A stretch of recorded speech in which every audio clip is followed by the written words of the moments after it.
Salut les cathos, aujourd'hui nous sommes le 16 septembre et nous fêtons Saint Cyprien. Saint Cyprien est né à Carthage, dans le paganisme. Il était fils d'un sénateur. Son éducation, digne de son rang, fit briller l'heureux génie dont il était doué. Il était tout entier aux idées de gloire et de plaisir.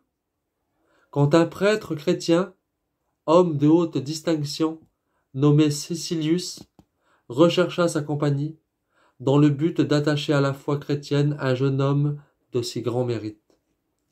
Cyprien eut vite l'esprit convaincu par les sages raisonnements de Cécilius, mais son cœur frémissait à la pensée du détachement exigé par l'Évangile. Comment lui, Cyprien, élevé dans les honneurs, objet de l'admiration universelle, lui libre d'aspirer à toutes les jouissances et à tous les triomphes, pourrait-il rompre ses chaînes et subjuguer ses passions? Le combat était rude en son âme. Sa conscience lui criait sans cesse « Courage, Cyprien, quoi qu'il en coûte, allons à Dieu ». Il obéit enfin à cette voix et reçut le baptême. Dès lors, Cyprien devint un autre homme. La grâce lui rendit tout facile, et l'accomplissement de l'Évangile lui parut clairement être la vraie sagesse.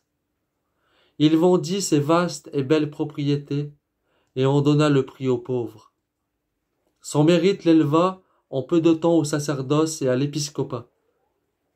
La population chrétienne de Carthage tressaillit de joie en apprenant l'élévation de Cyprien au siège épiscopal de cette ville. Elle comprit qu'au moment où la persécution allait s'élever, menaçante et terrible, le nouvel évêque serait un modèle et un guide. Le saint pontife employa tout son zèle à fortifier son troupeau pour les saints combats. Il glorifia les martyrs et montra une juste sévérité vis-à-vis des apostats.